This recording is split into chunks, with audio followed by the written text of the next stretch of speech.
Good evening students. स्वागत है आपका अपने YouTube channel the way of chemistry पर।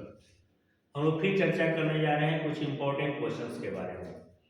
लेकिन इससे पहले एक ऑब्जेक्टिव क्वेश्चंस के बारे में चर्चा करते हैं जो पिछले क्लास में हमने बताया था, लेकिन एक स्टूडेंट को छोड़कर उसमें किसी ने भी कमेंट बॉक्स में सही आंसर नहीं बताया। क्वेश्चन था प्रतिरोध का व्युत्पन्न क्या होता है। उत्तर होगा उसका चालकता, लेकिन केवल एक स्टूडेंट्स ने ही सही उत्तर बताया, बाकी किन्हीं और ने नहीं।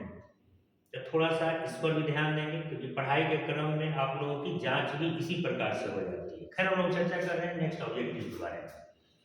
ऑक्जेलिक अम्ल का आयुर्वेदी नाम है। ऑक्जेलिक अम्ल का जो संरचना सूत्र या अनुसूत्र है कुछ इस प्रकार से होता है। तो दो कार्बन होने के कारण ईथेन से संबंधित ये ग्रुप है और ईथेन और दो ओइक एसिड है, इसलिए डाइओइक, और चूंकि एसिडिक ग्रुप है इसलिए एसिड, इसका आयुर्वेदी नाम हो जाएगा ईथेन डाइओइक अम्ल। अगला क्वेश्चन है एमाइड लिथियम एल्युमिनियम हाइड्राइड से अवकृत होकर देता है। जो एमाइड होते हैं उनमें CONH2 ग्रुप होता है और अवकरण के बाद जो CO ऑक्सीजन जो है वहां से रिप्लेस हो जाता है। हाइड्रोजन के जुड़ने के कारण जो वहां पर कंपाउंड बनता है वो है एल्काइल एमीन। मिथाइल नाइट्राइड या फिर मीथेन नाइट्राइड का सूत्र होता है CH3Cl। NC को आइसोसाइनाइड या कार्बाइलेमिन कहते हैं, Cl को साइनाइड या फिर नाइट्राइल कहते हैं। साधारण कार्बोक्सिल अम्ल जो जल में घुलनशील होता है या साधारण कार्बोक्सिल अम्ल जल में घुलनशील होता है, उसका सबसे बड़ा कारक क्या है, यही अगले ऑब्जेक्टिव में है। तो क्वेश्चन करता है कि साधारण कार्बोक्सिल अम्ल जल में घुलनशील होता है क्योंकि उनके बीच होता है हाइड्रोजन बंधन, क्योंकि हाइड्रोजन बंधन वाले कंपाउंड जो होते हैं वो जल में घुलनशील होते हैं। फ्रुक्टोज का सूत्र होता है C6H12O6। कार्बोहाइड्रेट जो जलांशित होकर 3 से 10 तक मोनोसेकेराइड देता है उसे ओलिगोसेकेराइड कहते हैं। अमीनो अम्ल में दो सक्रिय मूलक होते हैं, एमिनो अम्ल यानी NH2 ग्रुप और COOH ग्रुप वाला, तो दो मूलक होते हैं। पहला है COOH और दूसरा होगा NH2। डी ब्लॉक के तत्वों का सामान्य विन्यास है। NH2NP6 जो होता है वो P ब्लॉक के तत्वों का सामान्य विन्यास होता है। NH2S ब्लॉक के तत्वों का सामान्य विन्यास होता है, लेकिन ये पूछा है D ब्लॉक के तत्वों का सामान्य विन्यास। तो D ब्लॉक के तत्वों का सामान्य विन्यास होता है N-1D 1 से 10, NS 0 या 1 या 2। ये तो रही बात ऑब्जेक्टिव की। कुछ और इंपॉर्टेंट ऑब्जेक्टिव की आगे हम लोग चर्चा करेंगे।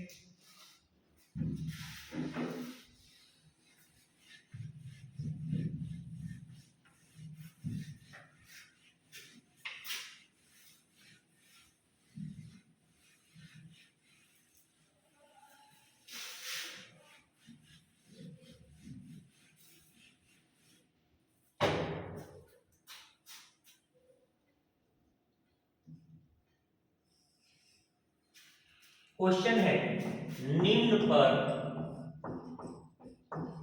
संक्षिप्त टिप्पणी दे।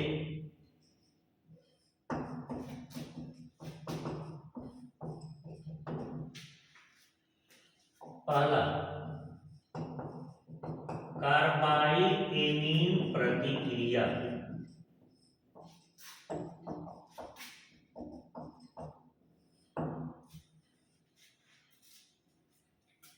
कार्बाइल एमीन प्रतिक्रिया जो है उसमें कार्बाइल एमीन का निर्माण तो होता ही है, इससे प्राइमरी एमीन की जांच भी करते हैं। कोई हम लोग प्राइमरी एमीन ले लेते हैं या फिर एमिलीन ले लेते हैं। इसकी अभिक्रिया जब क्लोरोफॉर्म से और पोटेशियम हाइड्रोक्साइड से कराते हैं तो ऐसी अवस्था में आइसोसाइनाइड बनता है,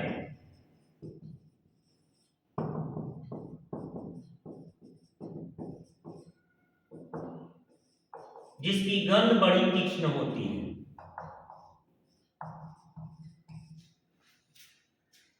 मिथाइल आइसोसाइनाइड को ही हम लोग कार्बाइलेमिन भी कहते हैं या किसी भी आइसोसाइनाइड को कार्बाइलेमिन कहते हैं, इसकी गंध बहुत तीक्ष्ण होती है। जिसे हम लोग प्राइमरी एमीन की जांच भी कर लेते हैं। यदि इसी रिएक्शन में एनिलीन हो तो भी ये रिएक्शन संपन्न होगा।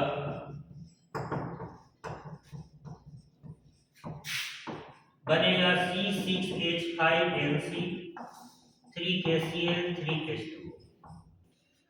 यह फिनाइल आइसोसाइनाइड है। तो उत्तर होगा जब किसी एल्काइल एमीन या प्राइमरी एमीन या फिर एनिलीन की अभिक्रिया क्लोरोफॉर्म और KOH से कराई जाती है तो आइसोसाइनाइड बनता है, जिसे कार्बाइल एमीन भी कहते हैं। आइसोसाइनाइड की गंध बहुत तीक्ष्ण होती है, इससे प्राइमरी एमीन की जांच हो जाती है और यह अभिक्रिया कार्बाइल एमीन प्रतिक्रिया के नाम से जानी जाती है। इनमें से कोई एक एग्जाम्पल का हम लोग प्रयोग कर सकते हैं एग्जाम में।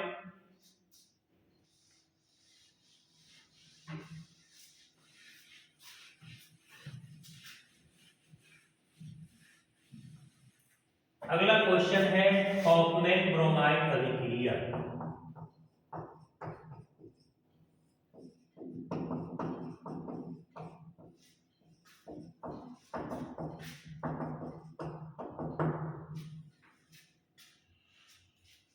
जब एसिड एमाइड की अभिक्रिया ब्रोमीन और पोटेशियम हाइड्रोक्साइड से कराई जाती है तो प्राइमरी एमीन बनता है और इस अभिक्रिया को हॉफमैन ब्रोमाइड अभिक्रिया कहते हैं।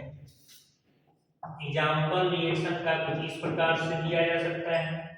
इस कंपाउंड का नाम है एसीटामाइड।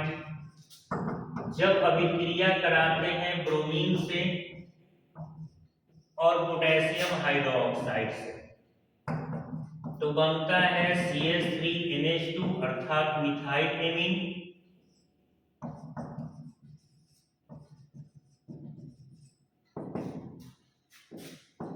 KCl KHCO3 और H2। यह अभिक्रिया हॉफमैन ब्रोमाइड अभिक्रिया के नाम से जानी जाती है।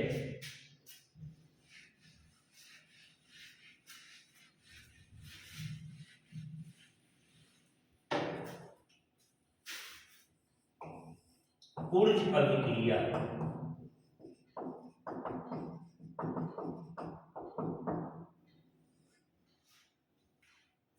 पुर्ज अभिक्रिया के बारे में जब हमें लिखना होता है तो हम उसका आंसर कुछ इस प्रकार से कर सकते हैं कि शुष्क ईथर के उपस्थिति में जब हेलो एल्केन या एल्काइल हैलाइड को सोडियम धातु के साथ गर्म किया जाता है तो उच्च कार्बन का एल्केन बनता है और यह अभिक्रिया पुर्ज अभिक्रिया के नाम से जानी जाती है। उदाहरण के तौर पे CH3Cl एक प्रकार का हेलो एल्केन है, नाम है इसका क्लोरोमीथेन।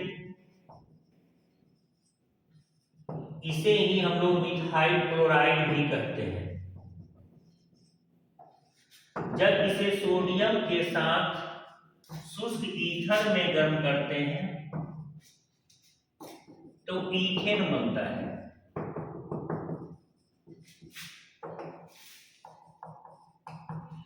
यदि यहाँ पर ब्रोमीन ग्रुप हो तो NaBr बनेगा, लेकिन ये जो एल्काइल समूह है यहाँ पर जुड़ने के कारण उच्च कार्बन का एल्केन, जैसे एक कार्बन का हेलो एल्केन था तो 2 कार्बन का बना, अगर यहाँ पर हम लोग इथाइल ग्रुप ले लें तो नॉर्मल ब्यूटेन बन जाएगा और यह अभिक्रिया पुर्ज अभिक्रिया के नाम से जानी जाती है।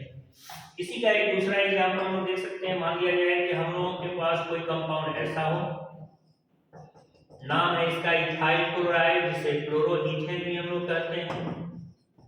सोडियम के साथ शुष्क ईथर में जब इसे गर्म किया जाता है तो नॉर्मल ब्यूटेन बनता है।